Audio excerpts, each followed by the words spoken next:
क्या आपको भी लगता है कि पोइट्री में बहुत मुश्किल वर्ड्स होते हैं और हम उनको इजीली पढ़ नहीं सकते?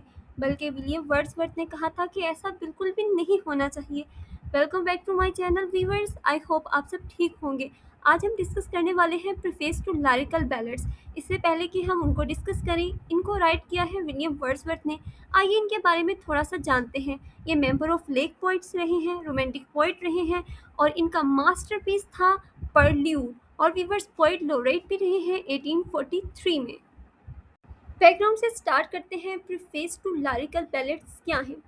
1798 में विलियम वर्ड्सवर्थ और उनके दोस्त सैमुअल टेलर कॉलरिज ने मिलकर एक बुक पब्लिश की जिसका नेम था लारिकल बैलेड्स। 1800 में क्या हुआ? विलियम वर्ड्सवर्थ ने इस बुक के साथ एक प्रीफेस यानी इंट्रो जोड़ दिया। मैनिफेस्टो बन गया ये इंट्रो। ये सिर्फ एक इंट्रोडक्शन नहीं था, बल्कि ये रोमांटिक पोइट्री का मैनिफेस्टो बन गया। इसने पुरानी पोइट्री के सारे रूल्स को बदल कर रख दिया।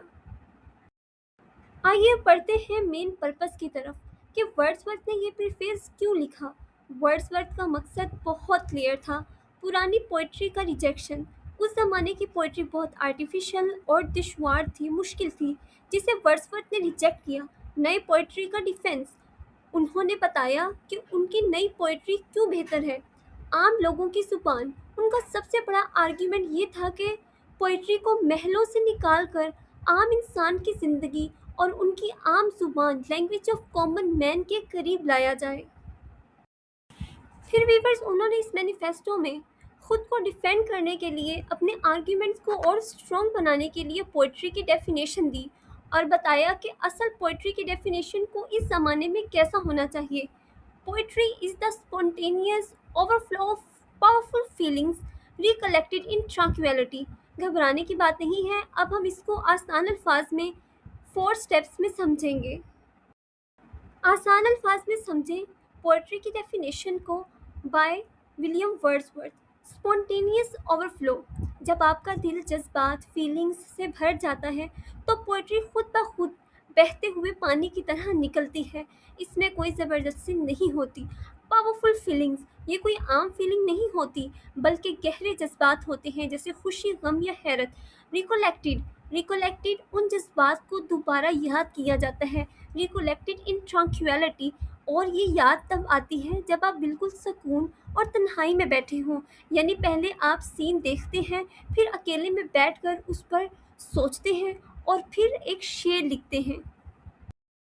वीवर्स विलियम वर्ड्सवर्थ ने सिर्फ ये नहीं बताया कि पोइट्री कैसी होनी चाहिए, उन्होंने ये भी बताया कि पोइट्री को लिखने वाला पोइट कैसा होना चाहिए, यानी आइडियल पोइट कैसा होना चाहिए। वर्ड्सवर्थ के मुताबिक शायर कोई आसमानी मखलूक तो बिल्कुल भी नहीं होता, बल्कि वो एक आम इंसान ही होता है, लेकिन उसकी सेंसिटिविटी आम लोगों से ज़्यादा होती है।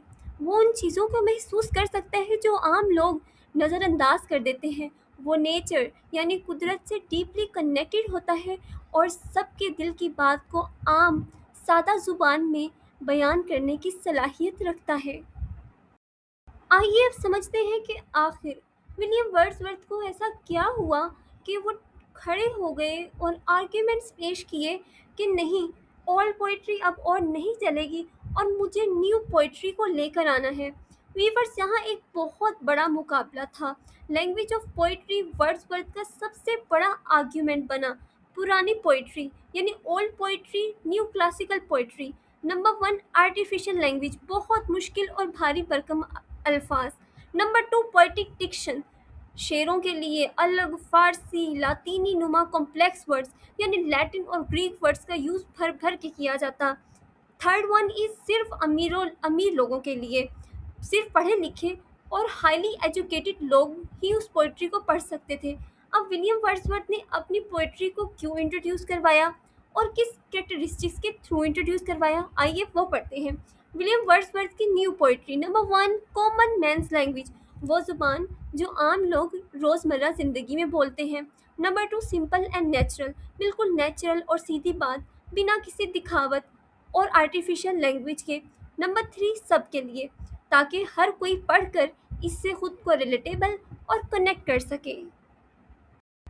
वीवर्स विलियम वर्ड्सवर्थ को पोइट ऑफ नेचर कहा जाता है और नेचर के एलिमेंट को उसने अपने आर्ग्यूमेंट यानी जब उसने एक मैनिफेस्टो दिया कि पोइट्री को अब इस तरह से होना चाहिए, तो उसमें भी नेचर का रोल बहुत इम्पोर्टेंट रहा है। वीवर्स, उनका मानना था कि नेचर ही इंसान को सच्चे जज्बात और सुकून देती है। सच्चे जज्बात और सुकून हम किससे कनेक्ट करते हैं? पोइट्री से। उन्होंने और ये कहा, city life versus country life के बारे में, शहरों की दौड़ भाग और मटेरियलिज्म इंसान को करप्ट कर देती है।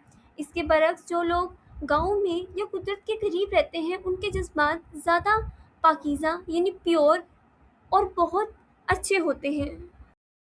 वीवर्स, विलियम वर्ड्सवर्थ अब ये भी बताते हैं कि पोइट्री में आखिर क्या चीज़ होती है जिससे इंसान कनेक्टिविटी क्रिएट कर सकता है, यानी प्लेयर का कंसेप्ट, शायरी का असल मकसद। विलियम वर्ड्सवर्थ एक बहुत बड़ी बात कहते हैं, पोइट्री का आखिरी मकसद यानी लास्ट मकसद, पर्पस क्या होता है? वो होता है प्लेयर, यानी लुत्फ और खुशी देना। लेकिन याद रहे, ये प्लेयर सिर्फ सस्ती इंटरटेनमेंट या टाइम पास नहीं होना चाहिए। ये वो सुकून और खुशी है जो इंसान को हकीकत और ख़ुद को समझने से मिलती है। ये इंसान के मोरल कैरेक्टर को बेहतर बनाती है।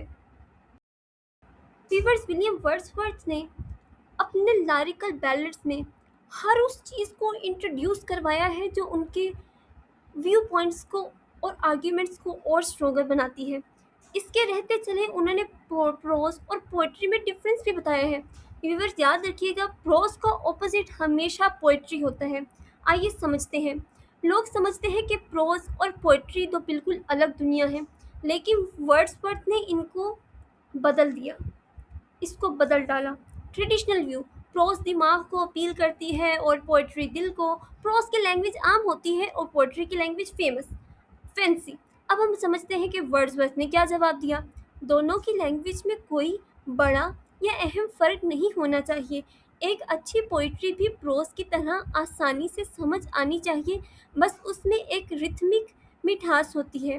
वीवर्स, याद रखिएगा, प्रोज में रिदम नहीं होते और पोइट्री में रिदम होते हैं। लेकिन वर्ड्सवर्थ ने कहा कि दोनों में कोई ज़्यादा चेंजिंग्स नहीं होनी चाहिए, सिर्फ एक चेंज होना चाहिए, वो होना चाहिए रिदम का।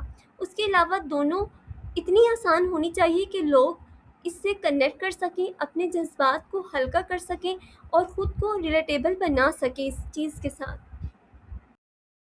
वीवर्स, ही वो एग्ज़ाम इम्पोर्टेंट पॉइंट्स हैं, यानी रटा मार पॉइंट्स हैं, जिनको आपने अच्छे से याद करना होगा।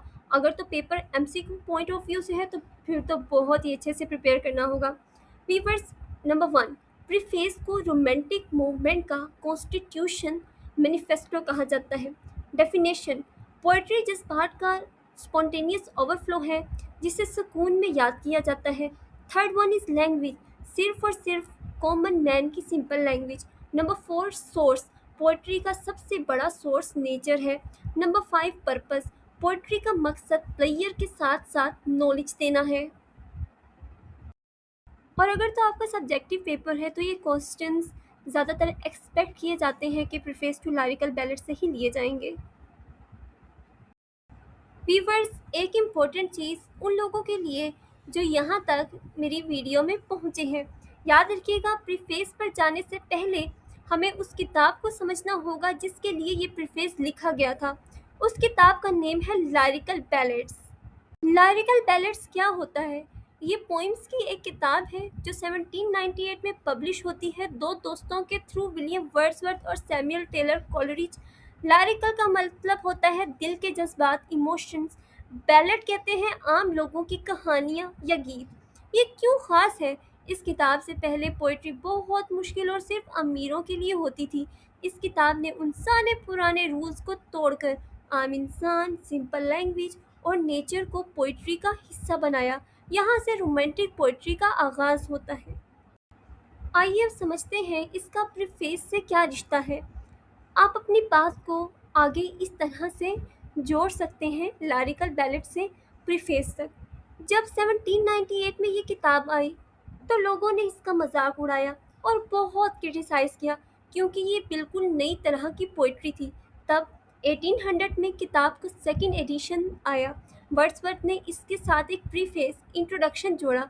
वर्ड्सवर्थ ने कहा, रुको, मैं तुम्हें बताता हूँ कि हमने ये आम जुबान वाली पोइट्री क्यों लिखी है और पोइट्री का असल पर्पस क्या होता है।